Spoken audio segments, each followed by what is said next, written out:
तो hey guys, welcome to UPSC CDS. मुझे अभी कुछ टाइम पहले ही पता चला था कि मेरे साथ में जो रूममेट रह रहा है और जो क्वार्टर में रहते हैं हम लोग, सीजीएल अकाउंटेंट दोनों लोग ही क्लियर करके बैठ चुके हैं, अकाउंटेंट हैं। भाई ने भी सीडीएस का एग्ज़ाम दिया है 3 बार, मुझे पता चला तो मैंने सोचा बिल्कुल इंटरव्यू लेना चाहिए और आप लोगों की जो प्रॉब्लम है वो भी उनसे पूछेंगे, क्योंकि ये क्लियर कर चुका है 2 बार, एसएसबी से आउट है ऑब्वियसली। भाई ने 3 सीडीएस दिए हैं, सीडीएस 2 2021, 1 2022 और 2 2022। इनकी लाइफ में क्या हुआ है उतना ज़्यादा मैंने भी नहीं जाना है, तो फिर बात करते हैं साथ में ही। और इंग्लिश में भाई का स्कोर काफ़ी अच्छा था, तो उसकी टिप्स मैं भी लेना चाहूँगा। और इंग्लिश में जो है सीजीएल में 120 नंबर आए थे, सॉरी गाइस 119 नंबर थे।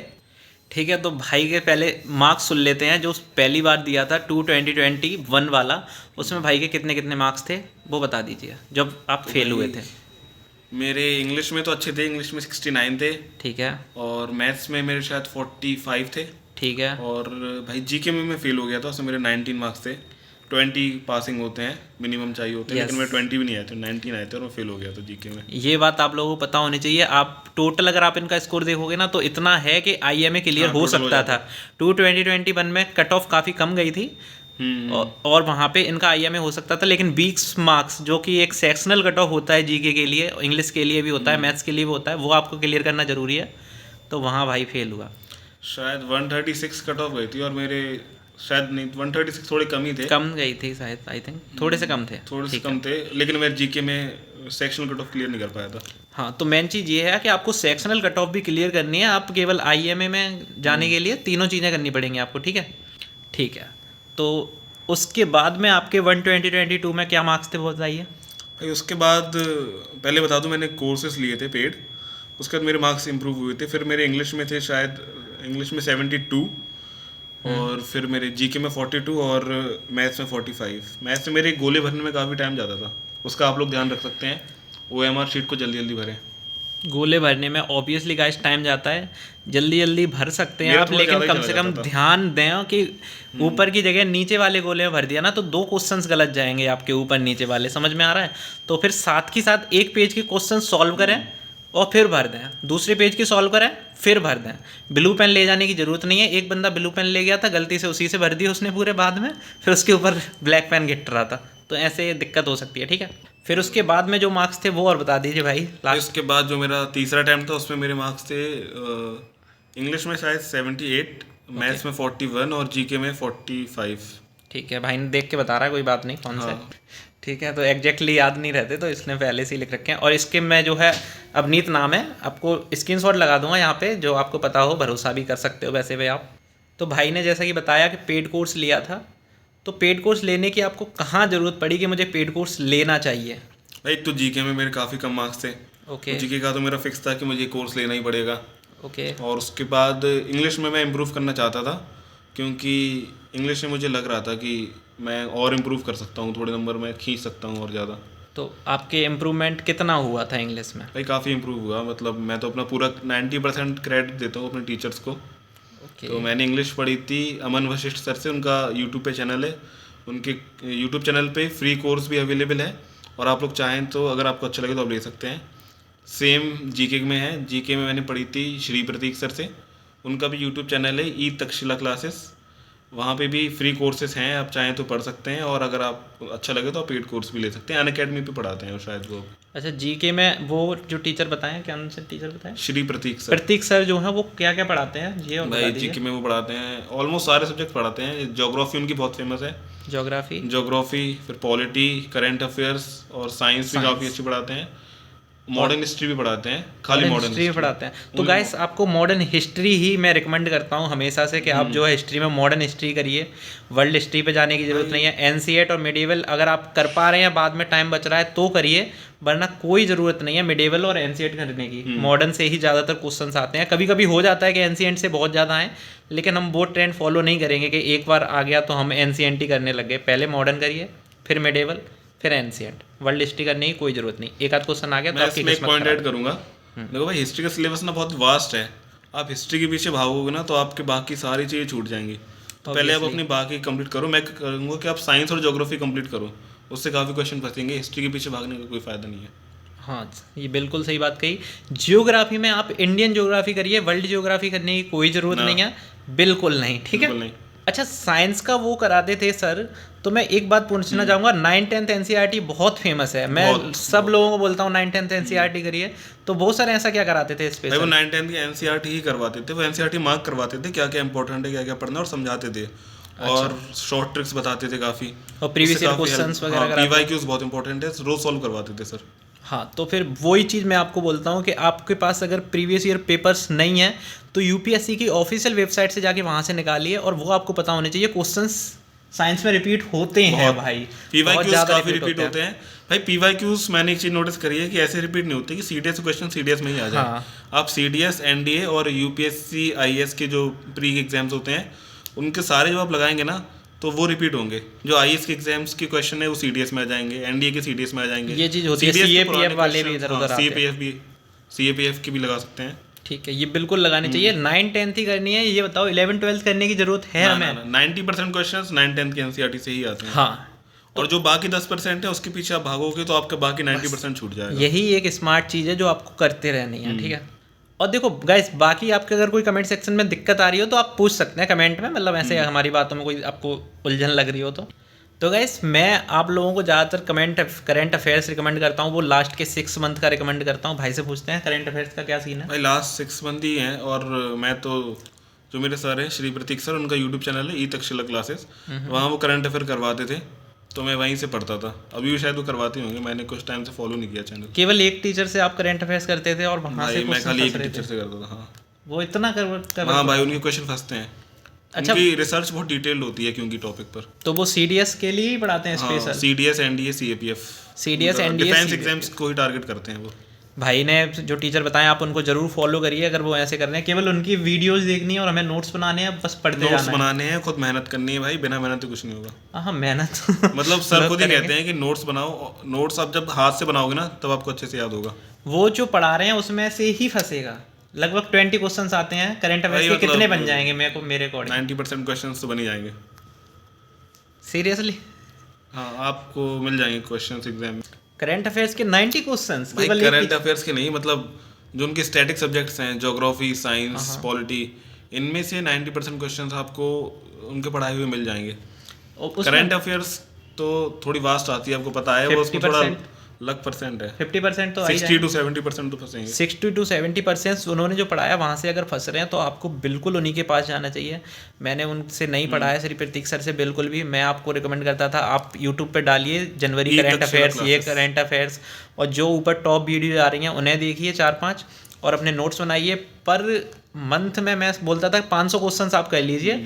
और कुछ टीचर्स होते हैं जो सेम कॉमन क्वेश्चंस कराते हैं, और उन जो भी पढ़ा रहे हैं उनके पीछे आपको डिटेल जानकारी होनी चाहिए, तभी क्वेश्चंस कर सकते हो, वरना केवल क्वेश्चन आ जाएगा आप कर नहीं पाओगे। ठीक है, तो प्रतीक सर जैसा कि बताया आप उनको फॉलो कर सकते हैं, बिल्कुल करेंगे। उनका यूट्यूब चैनल है ई तक्षशिला क्लासेस, ई तक्षशिला क्लास। और इंग्लिश के लिए मैंने पढ़ा था अमन वशिष्ठ। अभी पहले हम जीएस का ख़त्म करते हैं। अभी हमें को इकोनॉमिक्स का बताइए, आपने इकोनॉमिक्स पढ़ी है पहले कि नहीं? ना भाई, मैं इकोनॉमिक्स छोड़ के जाता था। देखो मैंने भी आपको सेम बताया है, इकोनॉमिक्स टाइम वेस्ट ही है। अगर आप इकोनॉमिक्स बैकग्राउंड से हैं तो आप बिल्कुल पढ़िए, 11th-12th पढ़ के जाइए, एनसीईआरटी काफ़ी काम आएगी। अच्छा, जियोग्राफी में जैसे 11th-12th बताते हैं कि बहुत ज़्यादा आती है एनसीईआरटी वाली, तो सर भी वही कराते थे या फिर उसके अलावा कोई बुक्स भी रिकमेंड करना चाहोगे? 11th-12th की एनसीईआरटी पढ़ाते थे और जीसी लियोंग को रिकमेंड करते थे, but GC? Mostly GC Leong. GC Leong, okay. But mostly 11th-12th की एनसीईआरटी से फंस जाता है। मैं भी 11th-12th की एनसीईआरटी प्लस खान सर को रिकमेंड करता था, और ये भाई बोल रहे हैं प्रतीक सर, तो आप उनके साथ भी जा सकते हैं, कोई दिक्कत वाली बात नहीं है। तो अगर आप पहले 11th-12th की एनसीईआरटी कवर करिए, उसके बाद में जीसी लियोंग पे जाइए, वरना आप पता चले डायरेक्ट वही किताब पढ़ रहे हैं। ठीक है भाई, पॉलिटी में और बता दीजिए, पॉलिटी में क्या करा? पॉलिटी भाई लक्ष्मीकांत पढ़ता था मैं। लक्ष्मीकांत पढ़ी है? और सर क्या पढ़ाते थे पॉलिटी में?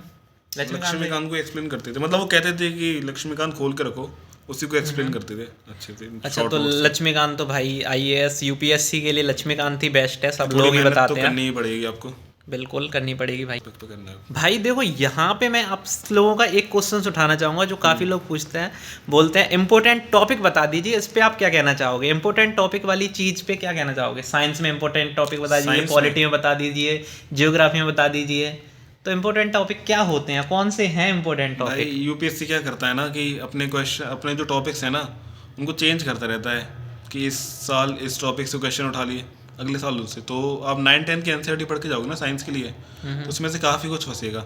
9-10 की एनसीईआरटी डिटेल में पढ़ो साइंस के लिए। और क्वालिटी के लिए मैं रिकमेंड करूँगा कि जो स्टार्टिंग के चैप्टर्स हैं, फंडामेंटल राइट, सिटीजनशिप और डीपीएसपीस, उनमें से काफ़ी क्वेश्चंस फंसेंगे।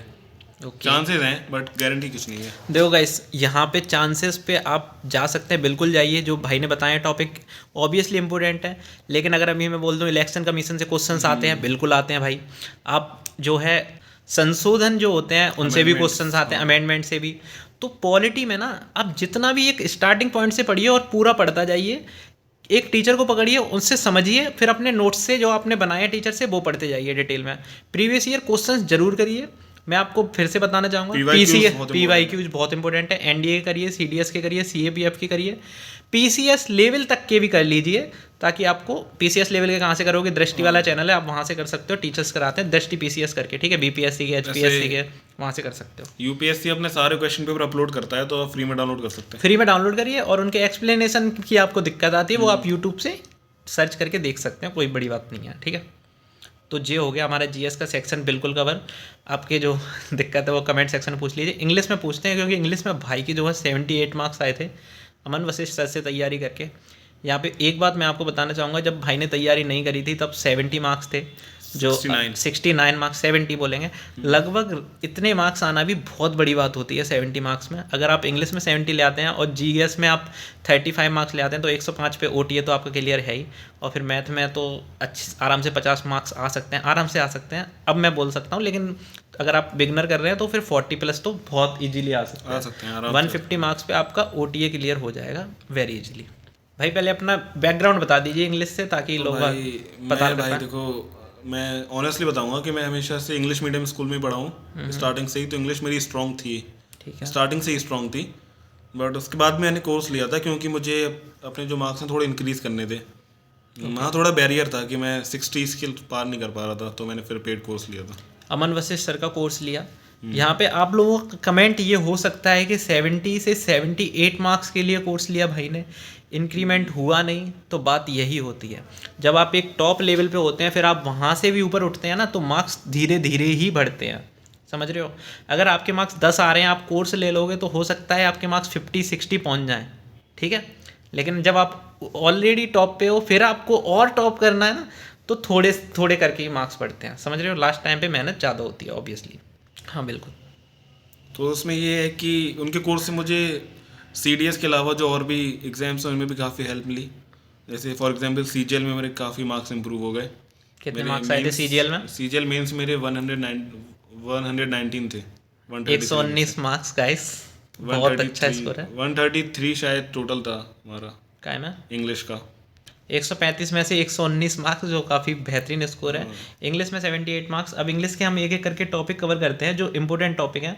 लाइक भाई का देखो, जैसे इंग्लिश मीडियम से तो पैसेज वैसेज टाइम की तो कोई दिक्कत होती नहीं है इंग्लिश के पेपर में, और नॉर्मल 80% लोगों को मैं मानता हूँ टाइम की दिक्कत नहीं होती है। बट कुछ 20% जिनकी स्टडी लेवल काफ़ी स्लो है उनको प्रॉब्लम होती है, उनमें से एक मैं भी था रीडिंग प्रॉब्लम में, ठीक है। तो रीडिंग कम्प्रीहेंशन के लिए क्या करना चाहिए बेसिकली? उसके लिए जो भी आपका फेवरेट टॉपिक है ना, फॉर एग्जांपल आपको स्पोर्ट्स में इंटरेस्ट है, आपको पॉलिटिक्स में इंटरेस्ट है, जिसमें चीज़ में आपको इंटरेस्ट है ना, उसके आप आर्टिकल्स उठाओ न्यूज़पेपर में से और वो रोज़ रीडिंग करो। जितनी ज़्यादा आप रीडिंग करोगे ना, उतनी ज़्यादा आपकी रीडिंग इंप्रूव होगी। उससे आपके क्लोज टेस्ट भी इंप्रूव होंगे, रीडिंग कॉम्प्रहेंशन भी इंप्रूव होगी, और सेंटेंस रीअरेंजमेंट भी इंप्रूव होगा। सेंटेंस रीअरेंजमेंट से याद आया, S1 to S6 के लिए क्या करना पड़ेगा? केवल रीडिंग प्रैक्टिस करो भाई, जितनी प्रैक्टिस करोगे उतना फ़ायदा होगा। रीडिंग करो, उनको सॉल्व करो, जितना ज़्यादा आप रोज़ रोज़ करोगे धीरे धीरे। अच्छा, सर ने कोई ट्रिक बताई थी S1 to S6 के लिए कि क्यू में लास्ट में ये खत्म हो रहा है, कॉमा लग रहा है, तो इसके साथ में ये सब चीज़ें चलती हैं? काफ़ी ट्रिक्स होती हैं, जो आपका लास्ट में जो वर्ड एंड हो रहा है आप पढ़ोगे, फिर दूसरा पढ़ोगे। जैसे अगर 2 कंजक्शंस आ रही हैं तो उसको आप देख सकते हो। मतलब काफ़ी ट्रिक्स थी, मैं जो कि अब तो भूल चुका हूँ, मैंने पढ़ाई छोड़ दी है 6 महीने से। सच्चाई नहीं बतानी है, पढ़ाई छोड़ दी है, ये बात बिल्कुल सही है। देखो गाइस, भाई ने जो बताया कंजंक्शन के 1 आध 2 ही रूल होते हैं, पर मैं बोलना चाहूँगा, इसने जैसे बोला बहुत सारे रूल होते हैं, मेरे अकॉर्डिंग ज़्यादा से ज़्यादा 10 रूल बता पाएगा गिन चुन के, है ना। भाई एक्चुअली मैं भूल चुका हूँ मैं थोड़ा, एक्चुअली ना गाइस, याद नहीं है मुझे मेन चीज़ जो S1 to S6 में है वो प्रैक्टिस है। ये बात सही है या गलत है? भाई बिल्कुल ठीक है, इसमें क्या डाउट जितनी प्रैक्टिस करोगे उतनी ही ज़्यादा है। यूट्यूब पे आपको बथेरे टीचर मिल जाएंगे जो ऐसे ऐसे बता देंगे, क्योंकि वो लोग पहले से ही सॉल्व करके बैठे हैं। सामने से अगर मैं 10 बना के दे दूँ तो वो 10 मिनट में भी कर देना, बहुत बड़ी बात हो जाएगी भाई। हाँ बहुत बड़ी बात है। S1 to S6 time consumption तो होता है भाई, उनमें थोड़ा सा दिमाग लगा लीजिए। अगर आप वो टॉपिक जो है 10 क्वेश्चंस 15 मिनट में भी कर पा रहे हैं तो भी आप बहुत अच्छे से कर पा रहे हैं। मेरा मानना तो ये है, क्योंकि एंटोनिम सिनोनिम्स ईडियम्स में कितना टाइम लगेगा आपको? 5-5 मिनट मैक्सिमम, 3-3 मिनट ज़्यादा से ज़्यादा, है ना। क्योंकि वो तो आ रहे हैं या नहीं आ रहे। वैसे भी एंटोनिम सिनोनिम्स आप 20 में से कितने कर पाओगे? 10-12 कर पाओगे, तो इतना ही टाइम लगना चाहिए 2-3 मिनट का। क्या देखा बट यार मैं तो पूरे क्वेश्चन अटेम्प्ट करता था, मतलब तो वोकेबलरी के लिए मैंने पढ़ा था, पेड कोर्स लिया था, तो काफ़ी फंस जाते थे और 1-2 में मैं तुक्के मार देता था। वोकेबलरी कहाँ से करी है भाई? भाई अमन वशिष्ठ सर से ही पढ़ी थी वो वोकेबलरी के क्या देते थे? नोट्स देते थे या खुद नोट्स नहीं कराते भाई, थे? वो पढ़ाते थे। उनके पढ़ाने का तरीका थोड़ा डिफरेंट है, मतलब आपको निमोनिक्स से फोटोज दिखा के ऐसे आपको क्लास में ही याद करवा देंगे, आपको नोट्स बनाने की भी जरूरत नहीं पड़ेगी। तो वो जो वर्ड्स कराते थे वो प्रीवियस ईयर बेस्ड होते थे, एनडीए पीवाईक्यू बेस्ड होते थे, पीवाईक्यू बेस्ड ही होते थे। और उनकी स्पेशलिटी है कि वो सीडीएस, एसएससी, सीजीएल और एसएससी के सारे एग्जाम्स को साथ में लेके कवर करते थे। तो एसएससी के कई क्वेश्चन सीडीएस में रिपीट हो जाते थे, सीडीएस के क्वेश्चन एसएससी में रिपीट हो जाते हैं, ऐसा होता है। उससे काफ़ी आपको हेल्प मिलती है। एक लास्ट चीज़ और पूछना चाहूँगा, एरर के लिए भी आप उन्हीं को रिकमेंड करोगे? आप पूरी इंग्लिश के लिए उनको रिकमेंड कर रहे हो, लेकिन एक चीज़ मैं पूछना चाहूँगा, जैसा कि आपने बोला कि आप 120 पूरे अटेम्प्ट करते थे, आप लोगों को सलाह देना चाहोगे कि 120 पूरे अटेम्प्ट करो? भाई डिपेंड करता है पर्सन टू पर्सन की किसकी तैयारी कैसी है। अगर आप रिस्क इंग्लिश में आप कर सकते हैं, जीके में नहीं करना चाहिए। इंग्लिश में of course you can go for all 120 questions, मैं नहीं छोड़ता था। तो भाई ने सही बोला है कि अगर आपको 78 स्कोर करना है, 88 स्कोर करने के लिए आपको 110 प्लस आराम से अटेम्प्ट करने पड़ेंगे, तभी आपका इतना स्कोर हो सकता है। अगर आप सोचो कि 90 क्वेश्चन अटेम्प्ट करके आओ, उसमें से आपके 78 मार्क्स आ रहे हैं, पॉसिबल नहीं है, क्योंकि गलतियां भी होंगी, कुछ आंसर भी होंगे। रिस्क लेने वाली बात होती है। तो आपको लग रहा है कि अगर ये यहाँ पे मैं ले सकता हूँ, बिल्कुल लीजिए रिस्क, यहाँ पे आप ले सकते हो पूरी तरीके से। लेकिन अगर कोई क्वेश्चन की हवाएं नहीं उड़ रही हैं आपको, कि समझ ही नहीं आ रहा बिल्कुल क्या है, तो वहाँ आप छोड़ सकते हैं। और सीडीएस में हमेशा एक बात याद रखनी है कि हमें एक क्वेश्चन को कंप्लीट करने के 0.8 मार्क्स मिलते हैं अप्रोक्सीमेटली, और 0.83, हाँ 0.83, और जो हमारे नेगेटिव मार्किंग होती है वो शायद 0.2 के आसपास, 0.27, हाँ 0.27। तो उसको हमें ध्यान में रखना होता है। अगर आपको ज़्यादा मार्क्स लाने तो आपको अटेम्प्ट भी ज़्यादा ही करने पड़ेंगे। ओके। और भाई मैथ के लिए मैं कुछ नहीं पूछना चाहूँगा, आपने सेल्फ स्टडी करी है कोई टीचर? भाई नितिन राठौर सर हैं, लेकिन अब उन्होंने शायद कैट के एग्जाम्स के लिए पढ़ाते हैं अब वो। अच्छा, मैथ्स का गाइस मैं बता दूंगा, कोई टेंशन नहीं है, बहुत सारी वीडियोज हैं, आप मैथ्स का चेक कर सकते हैं, नो प्रॉब्लम। अच्छा, जैसे वोकेबलरी ने भाई की ने काफ़ी इंप्रेस किया, मैंने भी खुद भी पहली बार बात कर रहा हूँ। एक क्वेश्चन आ रहा है कि अगर मैं आज कोर्स लेता हूँ उनका सर का, वोकेबलरी करता हूँ, उन्होंने जो पढ़ाया सारी वोकेबलरी करी, उन्होंने 1-2 घर के लिए भी दे दी मेरे को, चैप्टर टॉपिक जो भी हैं वोकेबलरी के वो भी कर लिए।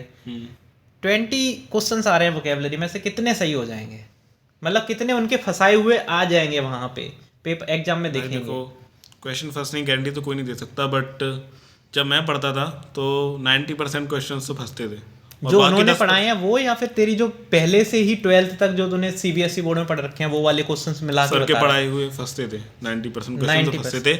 और कुछ क्वेश्चन ऐसे होते हैं, 4-5 क्वेश्चन जो शायद नहीं आपको नहीं आते हैं, बट आप उसमें एजुकेटेड गैस मार सकते हो कि हाँ ये हो सकता है, वो भी कुछ सही निकल जाते थे। वही चीज़ करते हैं गाइस सारे लोग। तो भाई को थैंक यू सबसे पहले। और इंग्लिश में आप अमन वशिष्ठ सर को बिल्कुल फॉलो करिए।